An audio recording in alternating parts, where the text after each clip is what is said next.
Hello, everyone. Thank you so much for tuning in. My name is Audrey Stewart, and on behalf of Harvard, welcome you to tonight's event with Rebecca Carroll discussing her new memoir, Surviving the White Gaze. And she is joined tonight in conversation by Christine Vachon.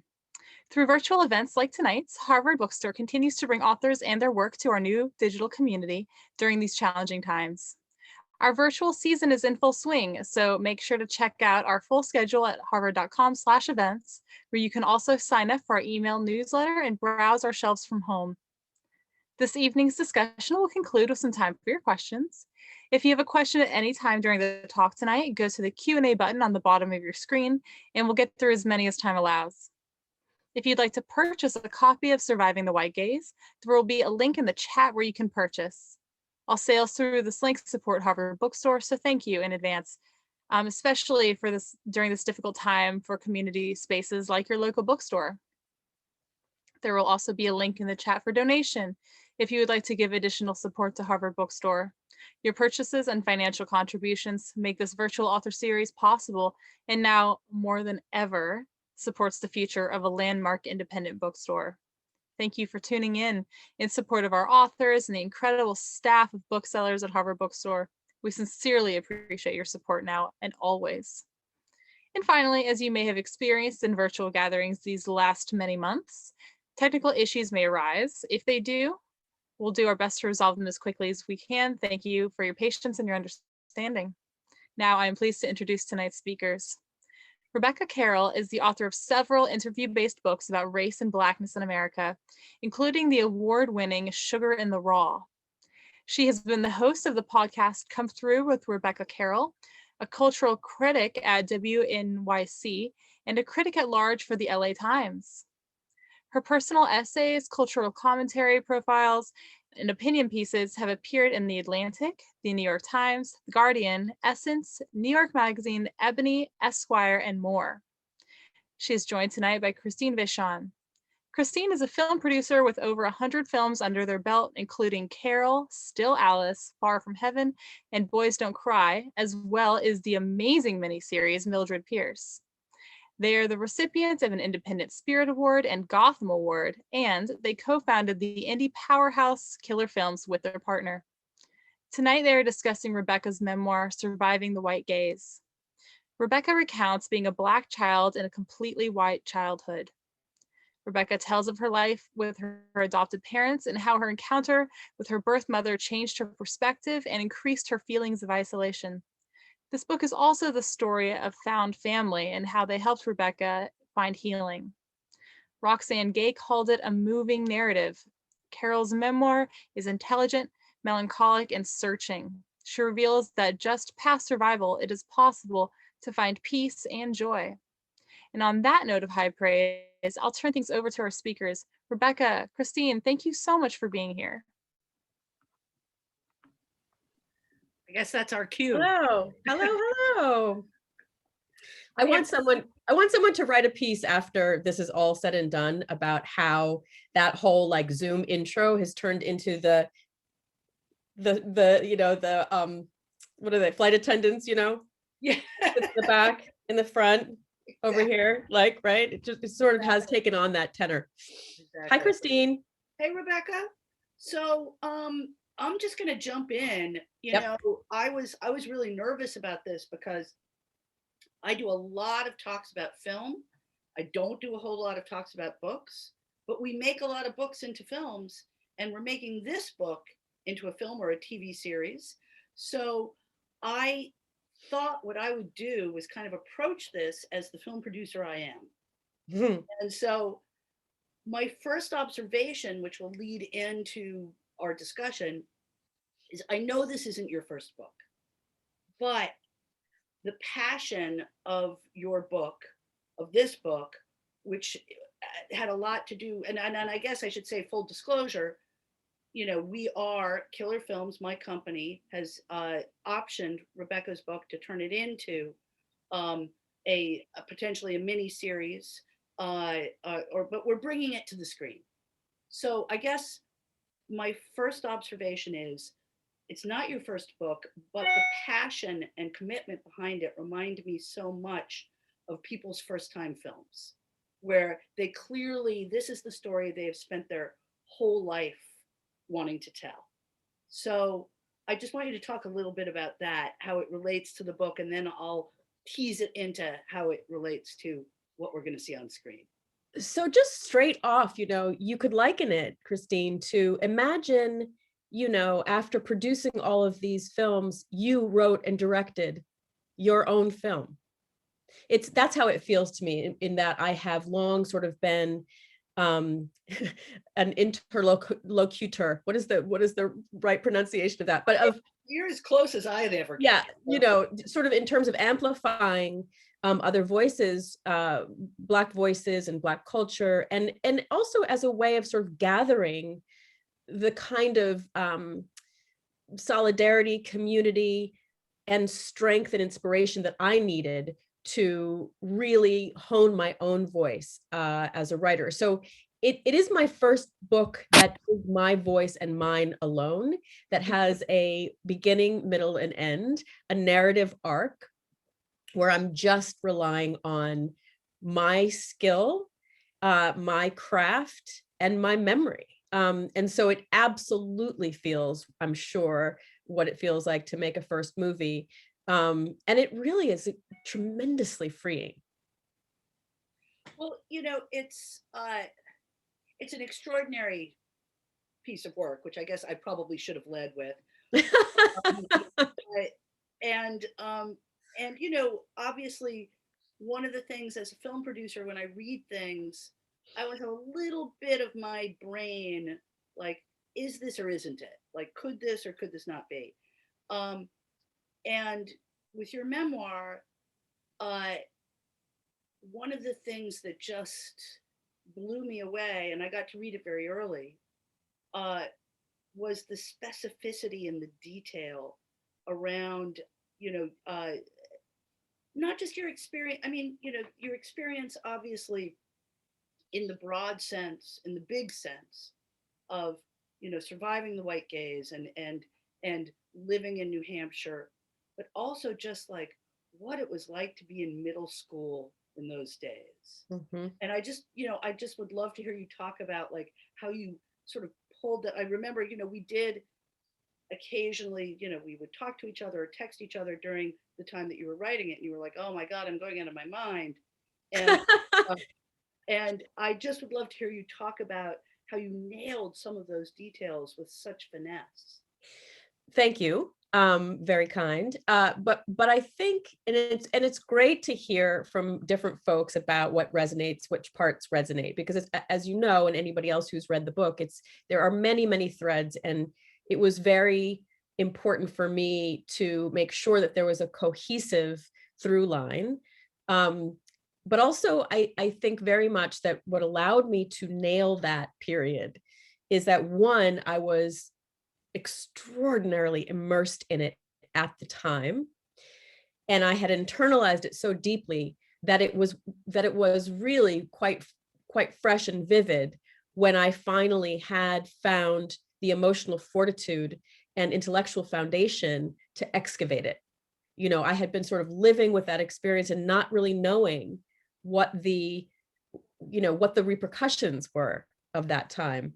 And also, as you know, I was a devout journal writer. It wasn't always top quality stuff, but I definitely wrote more often than not every single night or every single day. So, but even in when I went back to some of my journals from that time, you can see how I was so fully trying to strategize and be in that world.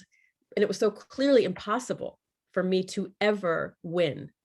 Mm-hmm. And I didn't know until all these years later what specifically the reasons were, what the incidents were, what the anecdotes were, what the things were that happened, when the breakdancing group came in the 6th or 7th grade, when The Wiz, was on TV. I think I saw it on TV. I don't know. I don't remember when it came out in the movies, and feeling sort of ashamed of loving that movie because it wasn't anywhere in anybody else's mind. But yeah, I mean, it's one of those things of distance and perspective, and just, I think, being free, like, because those middle school years felt incredibly like really being choked. I mean, look, that's resonant, but the whole, that that sort of, I guess, and I keep trying to come back to, where our experiences overlap, and about the fact that we are going to, happily take this journey to the screen together. And so for me, when I read a book, and I do that, is it or isn't it, a lot of it has to do with imagery, because of course that's what makes something, cinematic or televisionatic or whatever we're calling it. Yeah. But it's also just about like the arcs, the and the feeling of universality of the story. This something that a lot of people will be able to respond to who haven't read the book. Like I am always a super fan. I've always read the book, but I most people haven't. And I guess what really struck me about your book is, well, first of all, it's generosity, which I found was just extraordinary. Even now, what because I read an early version. What's your birth mother's name now? In the book? Yes. Tess. What is it? Tess. Okay, because I think the last time I read it, it was Pam.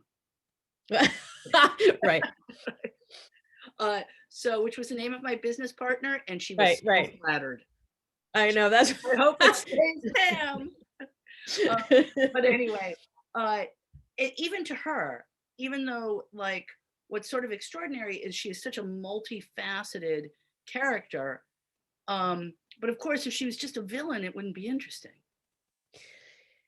Yeah, I mean, I want to just pick up on your note there of generosity. And, I've said this many times already, and I think many memoirists would lead with this, actually, is that writing a memoir while your parents, biological birth, siblings, biological or birth, are still living, is about a practice of radical compassion. And you will second guess yourself a number of times, but you cannot write a memoir until you are wholly in agency of your story. I am not a spring chicken, as they say. I have lived. And, now that it's out in the world, and I think about these young folks who write memoirs at 25 and 30, it's like, wow. I mean, and there were numerous times when I went throughout my life when I thought, maybe I could try doing it now. And I write about this in the book. And every time I tried, it felt stilted and contrived. And I very much also sort of pepper throughout the book the idea that my ancestors have sort of looked out for me. And I do it in various ways. I think that they've placed folks who I needed in my life at a certain time. But I also think that, the sort of the moment, the event, if you can call it that, it's not really the right word, but that I knew that I was going to write a memoir and that I was ready to write a memoir is when Ferguson happened and Michael Brown was shot, and my son asked me if he and I were going to get shot too, because we're Black. And something shifted in such an extraordinary, clarifying way. And at the time I was a columnist for The Guardian, and I just started writing these things with rage, but clarity. And also a sort of, I don't know, I guess I felt like never as much a mother, never as much a partner, never as much a friend, never as much a Black woman in America as then. And that was 2014. And so your question was about generosity and characters and creating a real narrative and a real story, and not having just villains and one-dimensional characters. But I do want to also say that one of the reasons that I waited as long as I did to write it is that it is an interesting story. it is at its base a very interesting story. I've lived my life telling it and waiting for something to happen and not knowing what I was waiting for to happen. When I realized that it's the reverse, right? I needed for something to happen for me to be able to tell the story in a way that wasn't just telling the story, that wasn't just interesting, that wasn't just this happened to me. Right, right. Well, that then, brings me to, so that we can talk a little bit more about like what happens as it, because look, you're going to spend the next couple of weeks talking to a lot of people about your book, and I hope the only person who you will talk to about, well, not maybe the only person, but who we can really talk about its transition to the screen. Mm-hmm, mm-hmm. So and that's something you're very involved in. I mean, you're going to be, the architect of that. So talk a little bit about that process. Like now you're going to take this extraordinary memoir, which, you've talked a little bit about the journey to, and talk a little bit about like now you're going to go on another journey to take that and start figuring out the elements, the narrative elements that make it work in a different art form. Right. It's super exciting. Not least of all because I've always been drawn to television and film and a very visual person, but also because it's a new muscle, right? It's a new muscle to flex, and I'm really curious about how that's going to feel, what my practice is going to be. I mean, when I sat down to write the memoir, I knew I was ready, but what I wasn't ready for is the craft that was required. Right. You can't just be ready to write a memoir. You have to know how to actually craft it. It's not just journal entries. It's not just an autobiography. You have to really create a narrative arc. And so with whatever, I think we're going to do TV, and I think it's going to be limited. So I'm studying, of course, my bar, which not too high. I May Destroy You, Michaela Cole, which to me is truly one of the most beautiful pieces of television without a doubt. I mean, that I've ever seen. So, but what I wanted to do is have the book live in the world before I started to really think, what are the pieces of this that need to be brought to screen? Is it just about the the back and forth or the tension between me and my birth mother? Is it those years in college that were so just, like when I learned about Black art and Black literature, and I mean, I think that parts of it will all find its way. It's just a matter of how it's going to go in sequence, right? I think it's probably not going to go from A to Z. I think there will probably be flashbacks because I can't imagine telling the story without including the incredibly visual part of my first 6 years, on Pumpkin Hill, which was just, that opening chapter was really a joy to write because it really was that beautiful. It really was that, these sort of gardens as far as the eye could see, and fields of wild strawberries and brooks and all those things, which as a 6-year-old, I mean, is heaven. As a 12, 13, 14, 15-year-old Black girl, not so much. Not so much. Yeah. Well, I mean, that's, the going back to what we were talking about in terms of like the sort of specificity of how you kind of layer, your experiences as a 6-year-old, as a middle schooler, as you become aware of the fact that, like holy shit or whatever, like I'm in New Hampshire and I'm alone, and how resonant that is. And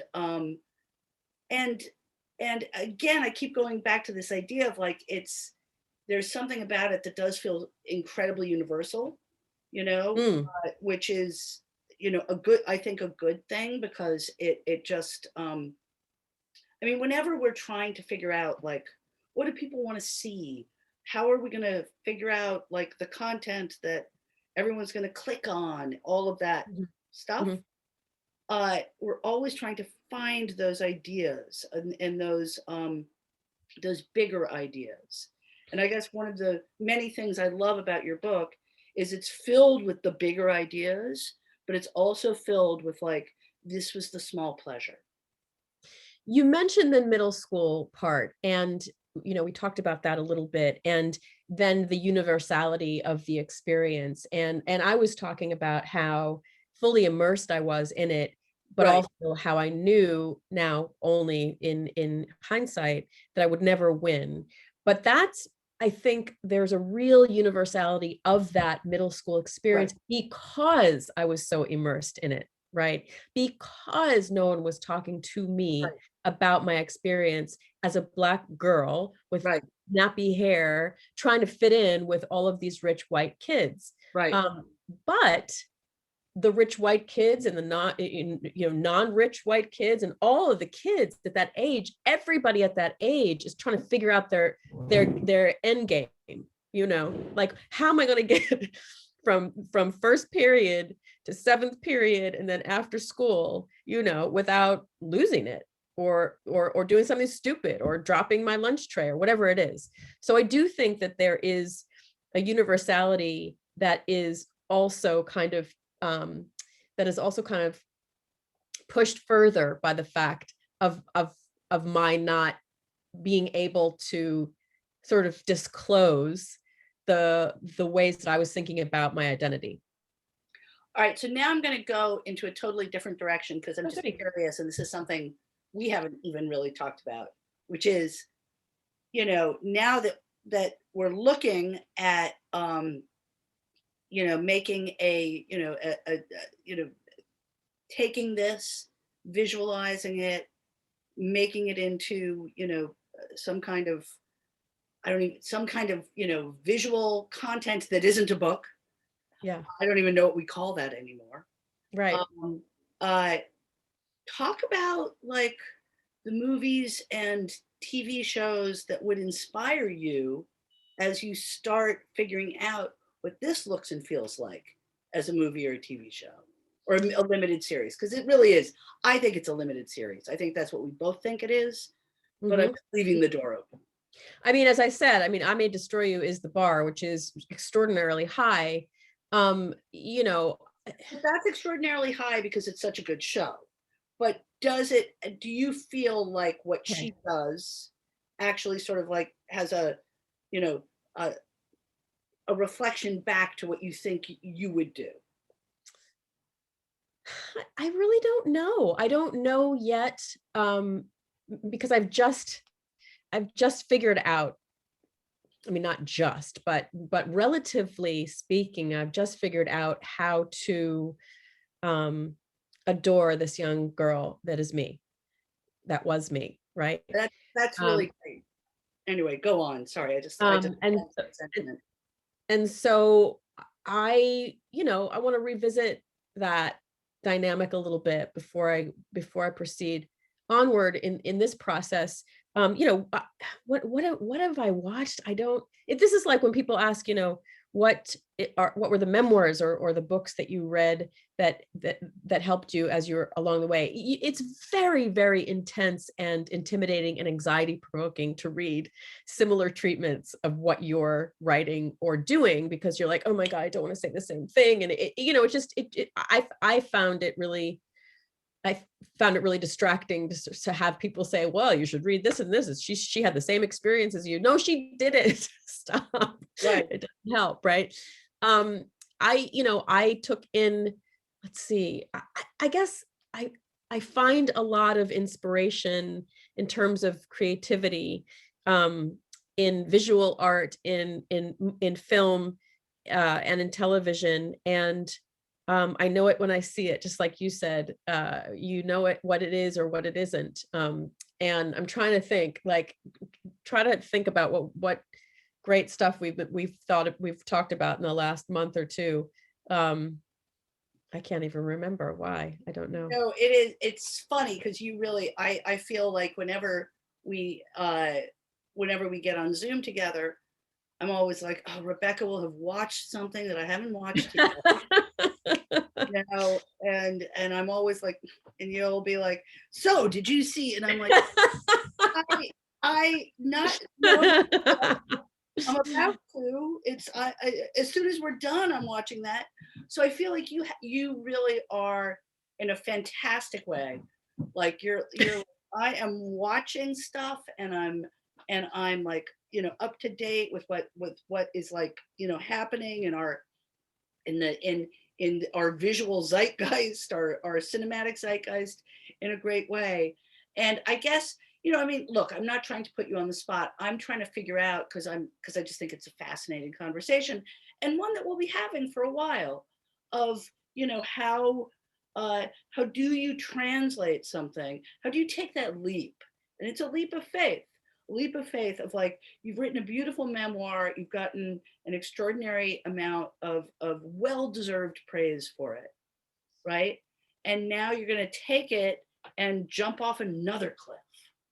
I think the best art, television, film, books are not about anything, right? So I think about something like Succession, or Insecure, or The Undoing, which for better or worse was very, very watchable for people.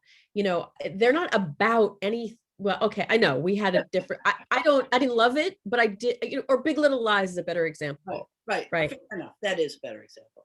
But they're not about anything, right? When I think about Insecure, I think about a group of friends who are really funny and weird and wild, and a joy to be in company with, right? When I think about Succession, I think about great writing. I think about quirky, weird, fucked up characters. When I think about Big Little Lies, I think here is a group of unlikely paired women who are trying to navigate, men and children and whatnot. So my best hope for whatever it is that we make with Surviving the White Gaze in screen version is that it is something that people are in company with, in conversation with, want to spend time with, and that it is a story that that makes people's brains bigger. Fair enough. I guess the last thing before, and then we'll open it up for questions, because I'm seeing the time is ticking by a little bit.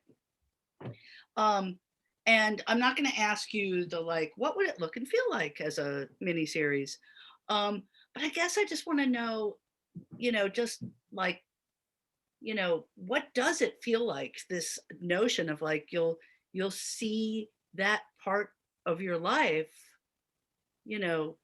come to life. And what does that feel like? So there are many different sort of tiers to having written this memoir, when I did and why I did. Free, emotionally sound, psychologically and supported, filled with a kind of strength from being a mother, but also the memories that I excavated were doing more damage in my body and brain than they are now out in the world. And that was a really tough choice to make, but I had to do that for myself. So now that they're on the page, now, it's like, let's party. Let's party. Yeah. Let's see what happens. Which is not to say that the people who are depicted in the book are not real people and don't have lives too. But this is not their story. This is my story. And so what I get to do now is figure out a way to make it further compelling, a way to make it further universal, a way to honor the praise that it has received, and to have fun. It was not that fun writing it, and my childhood was rather humorless. I mean, much of it was. And so I really want to make sure that I bring to the next incarnation of this story, I want to bring joy and I want to bring some fun. All right. Well, that's a really good way to tip off into the questions. Um, the only thing I'll say is, as you described, I do think like your first 6 years were so idyllic. It's a little like, you know, like, can we bottle and Yeah. sell that childhood? Um, Yeah. but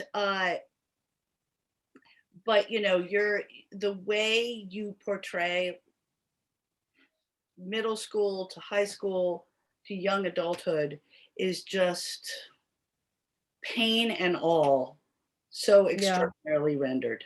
And Thank you. and I can't wait to see what we're able to do together into So exciting. so all right, everybody, we're going to let you ask some questions. So I am going to try to do this by going to the Q&A button. Oh, okay, here we go. All right, first question.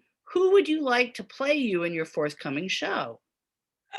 I couldn't have guessed. I love that question. I love that question, especially because we don't actually know how much of me or what at what ages we're gonna have me be. Exactly. Like a dear friend of mine, Robert Jones Jr., if you don't know his work, he wrote a book called The Prophet, was all like, we got to get some Zendaya up in here for you to play you as a young, I don't even actually think about that. Whereas growing up, like I would have thought about that. But now sort of knowing the process of making films and TV and like the scripting of it and the availability and the this and that, I mean, it, I love Tessa Thompson, and she's got this amazing, have you heard about this movie Passing based on the Nella Larson novel? Oh yes. Anyway, that's a different story, but an amazing story. And anyway, so yeah, I don't have that yet at all. All right, next question. Is there anything that didn't make it into your book that you wish had? Oh, that I wish had. No. And no, if anything, it would have gone in the other sort of direction of like, should I have included that? But I had an amazing editor, Christine Pride, and it was a process of writing the first kind of completely obligatory shitty draft and getting the scaffolding together, and then really like filling in what spoke directly to surviving the white gaze. Like that's right. The thing about memoirs is that it's not just a this happened. It's a how do you tell the story where the chapters are linked, the experiences are linked, and they make sense, right? Like, oh, so she's ending here at this job in high school where her high school teacher called her the N-word. Then what happens after that? Like, what happens, So you can't just go to, well, after that happened, then I went home and made a peanut butter and jelly sandwich. Like you have to figure out what the next thing is right. That is true and that brings the reader through. Right, absolutely. All right, next question. Growing up in New England in the 70s and the early 80s, it was easy to have a provincial view of racial relations in America. When and how did you discover that there is a whole other America that is much more open and unashamed of its racism? I think probably on some very visceral level, when my fifth grade teacher, I was 9-10 years old, when my fifth grade teacher told me I was very pretty for a Black girl, which is the outfacing racism, but the real thing that speaks directly to the unashamed racism of America is what I internalized. The second thing she said, which was, most Black girls are ugly, most Black girls are unattractive. And so, I didn't know what, I thought she was just being mean and snooty. But this is what racism and systemic racism does, right? It feeds you things that at first feel like that's not fair, but then what it also does is it burrows into your mind, into your gut, into the way that you navigate the world. And so to answer the question of when did I know consciously, like on a conscious level, that America is unabashedly racist? I mean, probably when my first year of college, when I met when I had my first Black professor. And he sort of sat down with me and talked with me about these experiences that I'd had and put them into perspective for me, because I didn't have any Black people to talk with about these experiences, which just sucked for me. Like, I mean, the experiences sucked, but that I didn't have anybody to sort of engage with on it. Right. And that, I think, if we are going to address or bring into the conversation white adoptive parents of Black children, it is that you can make or get the Black doll. You can put a poster of Serena Williams on the wall, but if there's no engagement or language or cultivation of what that relationship is for me and to your child, it doesn't matter. In some ways, it makes it much more othered and othering. And so, yeah, I mean, that I guess would be my answer. I mean, it's also bringing me back to some of the, beats in your memoir, and that's a very intense moment when you talk about that. Also, when you meet the ballet teacher who was Black, and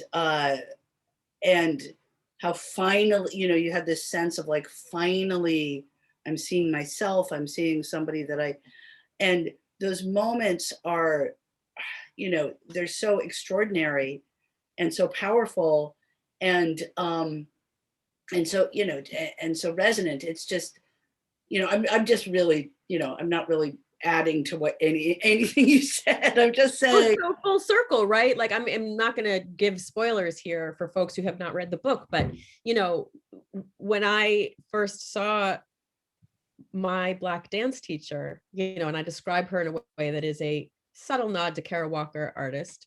And then at the end, when my son sees a picture of me, right? And I write this in the prologue too. I mean, we are what draws us to each other. That is, in many ways, for me, what Blackness is that we bring ourselves to each other. All right, I'm going to go to the next question. Okay. Your story talks a lot about your childhood. Would you ever write a middle grade book? I actually think that's a really good question, because I think there is, I keep talking to you about the middle school part of your book and how much I love it. And I bet you could adapt a part of it that would be really meaningful to middle school kids. But anyway. Hey, from your ears to the publishing God's ear, from your mouth to the publishing God's ears. I have a very full plate at the moment. Happily, with gratitude. Very soon, once we've gotten out of your book tour, we're gonna start being like, okay, Rebecca. I know.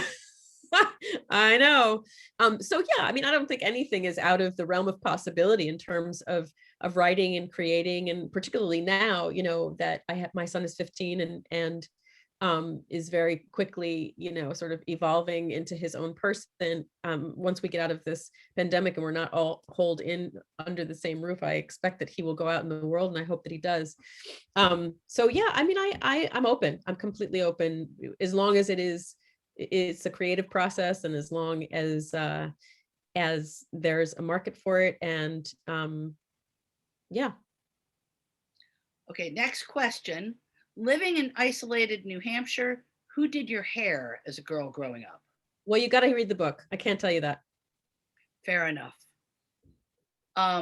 Okay, it's 2021 and cold, and we're all cooped up inside. Do you have any good book recommendations? What are you reading now? Okay, I'm going to break that up into two things. What I recommend is The Prophets by Robert Jones Jr. The Mother, by Britt Bennett. Anything by Jacqueline Woodson. Abandon Me by Melissa Febos. Always reread Toni Morrison. Sula, Song of Solomon, The Bluest Eye. Revisit, I mean, we're in this moment of quote unquote racial reckoning. And there are many, for better, for worse, maybe for better, I don't know, anti-racist books and how to be an ally and these kind of workbooks and textbooks and to how to undo racism. I hate to sound cynical. That's I hope I'm not. Yes. I'm sorry. But what I always say is that the experience of Blackness and Black culture and what is magnificent about us and the way in which we have endured is in fiction as well. It's been there. Baldwin has been writing about it forever in his, you know what I mean? So it's like, I encourage people to read Damon Young, What Doesn't Kill You Makes You Blacker. What I'm reading right now, what am I reading right now? What am I reading right now? I'm not reading anything right now. I've been too crazed. So let me push that into what are you watching right now? So my son's two major interests are sports and music. So we have watched several episodes of this series called Last Chance U, which is about community junior colleges and football teams at the junior level, which is actually really, Christine, really good storytelling. Oh, you wouldn't think. One of the Have you seen it? paradoxes of my life is that sports is great storytelling. It is. You should. Even though I hate it. I know. No, I do too. This is what I'm saying. This is why I'm telling you, because it's been one place where we can like connect. Storytelling. Yeah. It's the what? It's the best storytelling. It is. I know. And also the Last Dance, right? What's his face there? Michael Jordan. Like, yeah, football, basketball, golf. Right. What has been on? What have we been watching? Oh, this is a super dork alert, but when I was little, I loved the show Name That Tune. The original Name That Tune, and this is aging me, I understand. But now there is an upgraded Name That Tune. After there was Shazam, which was hosted by Jamie Foxx. But anyway, so like on a night after it's been a long day and I've made dinner, yes, do I enjoy watching Name That Tune? I do. What did I watch? What have we watched? What's been on? Everything and Nothing. Yeah, I know. I feel like that for sure. Oh, I watched Stanley. What is Stanley's? Is it Stanley Tucci? No, the crack documentary. Nelson, Stanley Nelson. I thought you were talking about the Italian documentary. No, but that is excellent. Really, really good. Yeah, I mean, things every day. Yeah. All right. Our next question is, what other advice would you give to white parents of Black children? So this is a really sticky wicket, as my husband likes to say. It's tricky in that, I have largely distanced myself from the quote unquote adoption community, in part because I don't want to judge, I don't want to offend, I don't want to disrespect. And also we are all experts on our own experience.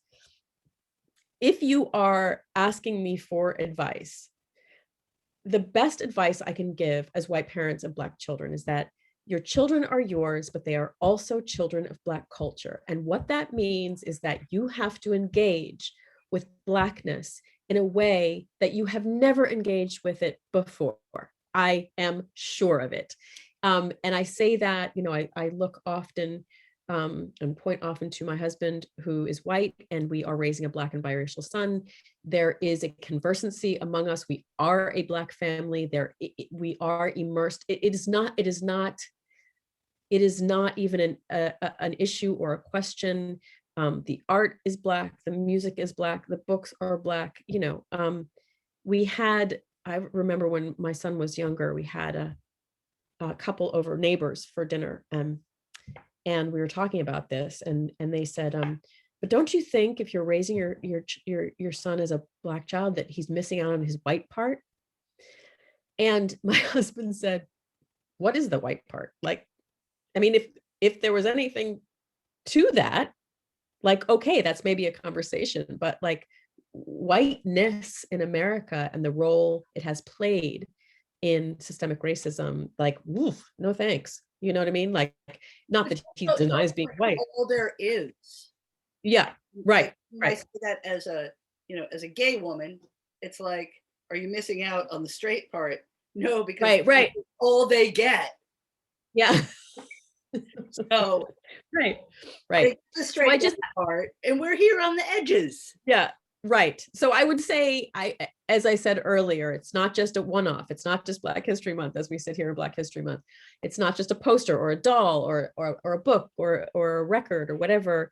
It's every day. It's every damn day, and that is what encourages a sense of safety, a sense of self, a sense of a new default, right? Because whiteness and white supremacy, and particularly in the last 4 years, for the first time, people are like, I don't know if I want that to be the default.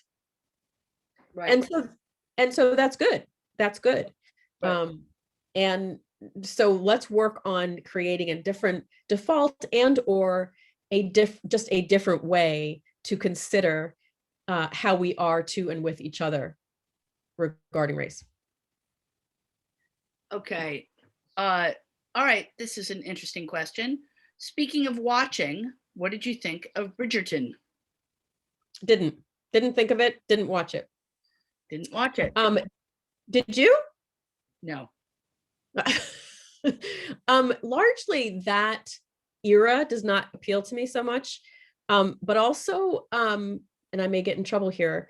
You won't, you're amongst friends. I don't love the way that Shonda Rhimes creates racial threads in her work. I love that she put Viola and Carrie on the map. I love that. But there is something askew for me in terms of really tackling or really, I don't know, creating something next level. And I know that I'm projecting that on her, and that's not really fair. But if people are asking me about Bridgerton and I've read some things about it, my sense is that it just isn't fully baked. It's sort of like a Hamilton would be, but isn't quite there. Well, I guess I'll use this as an excuse to kind of like segue into some other questions, again, because I'm hoping that in your extraordinary book tour, I'm going to be the only film producer you're talking to. So I'm going to yeah. But this is something I think about a lot. Are we really going to have a kind of colorblind casting? And, right now, for example, in the world that I'm in around, gender issues, race issues, et cetera, there's a lot of like discussion around, should, for example, can straight people play gay characters? And then I'm glad you bring this up, because you're the expert on the question that you just said, and I am the expert on the question that the sort of adjacent question to that.